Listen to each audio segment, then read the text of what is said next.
Hello everyone and welcome to my YouTube channel. तो आज UP constable target series का day 9 है। तो देखते हैं आज हमें क्या करना है। सबसे पहले बात करेंगे जीके की। तो जीके का हमने रिवीजन किया था 2 दिन में। तो टॉपिक्स काफ़ी ज़्यादा थे जिस वजह से 2 दिन में आपके अच्छे से रिवीजन नहीं हो पाए होंगे, कुछ ना कुछ टॉपिक्स बच गए होंगे। तो मैंने जो भी 2 दिन के अंदर रिवीजन टारगेट दिया था, यानी जो भी हमने 1 हफ्ते के अंदर पढ़ा था, वो सभी टॉपिक्स मैंने यहाँ पर लिखे हैं। तो अब आपको करना क्या है, एक पेज में ये वो टॉपिक्स हैं जो मैंने डे 7 में दिए थे, ये वो टॉपिक्स हैं जो मैंने डे 8 में दिए थे रिवीजन के लिए। तो इन दोनों टॉपिक्स में से, यानी दोनों पेज में से आपको ये चेक करना है कि आपका कौन सा टॉपिक छूट गया, यानी कौन सा टॉपिक आपने अभी तक रिवाइज़ नहीं किया। तो आपके पास अगेन एक डे है, ठीक है। तो अच्छे से आज रिवाइज़ कर लेना जो भी आपका टॉपिक छूटा है, क्योंकि टॉपिक्स काफ़ी ज़्यादा है। हम आगे नहीं बढ़ेंगे तब तक जब तक हमारा पीछे का टारगेट पूरा अच्छे से कंप्लीट और रिवीजन नहीं हो जाता, ठीक है। तो लास्ट डे है, इसको अच्छे से कंप्लीट कर लेना। जो भी टॉपिक्स आपके बचे हैं सिर्फ वही आपको पढ़ने हैं, चाहे वो इंपॉर्टेंट लेक्स हो, हिस्टोरिकल बुक हो, अवार्ड हो, फेयर एंड फेस्टिवल हो, ठीक है। जो भी चीज़ें अच्छे से पढ़ लेना, क्योंकि यह टॉपिक्स बहुत इंपॉर्टेंट है। इनसे ही क्वेश्चंस बार बार आपको मॉक में या प्रीवियस ईयर मॉक जहाँ से भी आप पढ़ रहे हो वहाँ पे आपको देखने के लिए मिलेंगे, ठीक है। चलो अब बात करते हैं मैथ की। तो मैथ में हमने 2 चैप्टर कंप्लीट कर लिए। अब आपको करना क्या है, सेक्शनल मॉक देना है टेक्स्ट बुक पर एक, ठीक है, सिर्फ मैथ का। अब आपको यहाँ पे क्या पहचानना है, तो सेक्शनल मॉक देने के बाद आपको करना क्या है कि अपना एनालिसिस करना है। वो मॉक आपको पहचानना है कि यार मेरी कौन से टॉपिक्स में गलती हुई, कहाँ पे मेरी स्पीड कम रही, कौन से क्वेश्चंस ऐसे हैं जो मैं कर नहीं पाया, कौन से ऐसे क्वेश्चंस हैं जो मुझे आते तो थे पर मैं अच्छे से टाइम मतलब उसे नहीं दे पाया, ठीक है, मतलब टाइम कम रह गया इस वजह से वो क्वेश्चन छूट गया।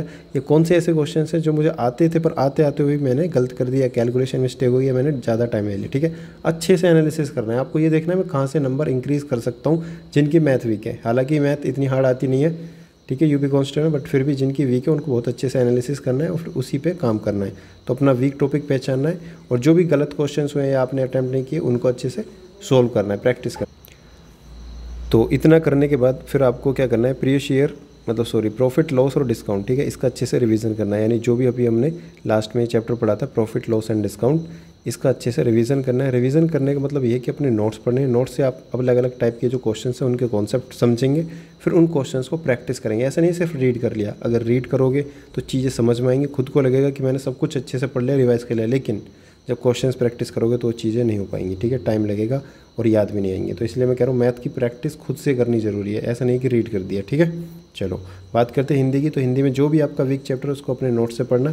पर्यायवाची, विलोम शब्द और मुहावरे, ठीक है, ये आपको क्या करने हैं, रिवाइज़ करने, जो भी आपने अभी तक पढ़े हैं। और आगे भी जब आपको लगता है कि नहीं पढ़े तो आगे अपना डेली 30-30 या 40-40 अपनी कैपेसिटी के अकॉर्डिंग याद कर सकते हो।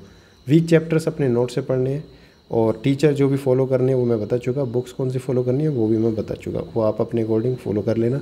बात करते हैं रीजनिंग की। तो रीजनिंग में आज ब्लड रिलेशन के आपको क्वेश्चंस करने हैं 30 प्लस क्वेश्चंस। कहाँ से करने हैं, कोई भी प्रीवियस ईयर बुक हो आपके पास, या आपको लगता है कि मैं किसी यूट्यूब वीडियो से करूँगा, even coaching centre, RWA Exampur या यूपी अड्डा 247, या इसके अलावा बहुत अलग अलग टीचर हैं, चाहे वो पीयूष वार्षण सर हो, विक्रमजीत सर हो, पर वीडियो इस तरीके की होनी चाहिए कि उसमें कम टाइम में ज़्यादा क्वेश्चंस हो जाए। उन टीचर को फॉलो करना, ठीक है, और आपको समझ में भी आना चाहिए। ऐसा नहीं है कि ब्लड रिलेशन की कम से कम 10 वीडियो देख रहे हो, कम से कम एक चैप्टर को ही आप 4 दिन में कंप्लीट कर रहे हो रीजनिंग का, ठीक है। रीजनिंग बहुत ईजी सब्जेक्ट है, तो इतना टाइम नहीं देना, ठीक है। खुद का दिमाग लगाना है और करना है, ठीक है।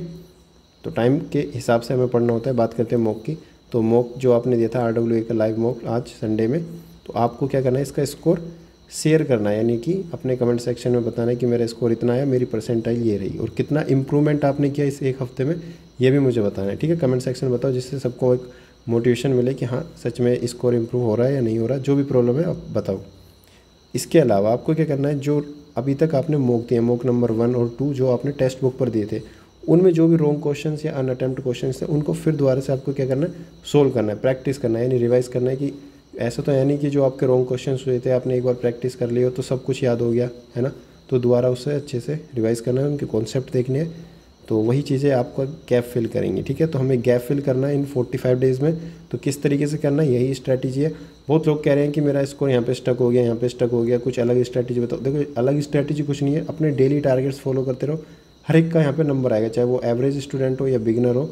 जिस हिसाब से मैं टारगेट दे रहा हूँ उसमें हर एक चीज़ आपकी रिवाइज हो जाएगी, साथ के साथ प्रैक्टिस हो जाएगी। तो यही चीज़ें आप करते रहो, बाकी कुछ नहीं है। जॉब पक्की विद शुभम टेलीग्राम चैनल आप ज्वाइन कर सकते हैं अगर आपको लगता है कि आपके स्कोर में इंप्रूवमेंट हो रही है, ठीक है। बाकी यूट्यूब चैनल भी फॉलो कर सकते हैं। जो भी डाउट है अपना यहाँ पे बताओ, और अपना टारगेट्स डेली कंप्लीट करते रहो। Thank you so much for watching this video and please share with your friends.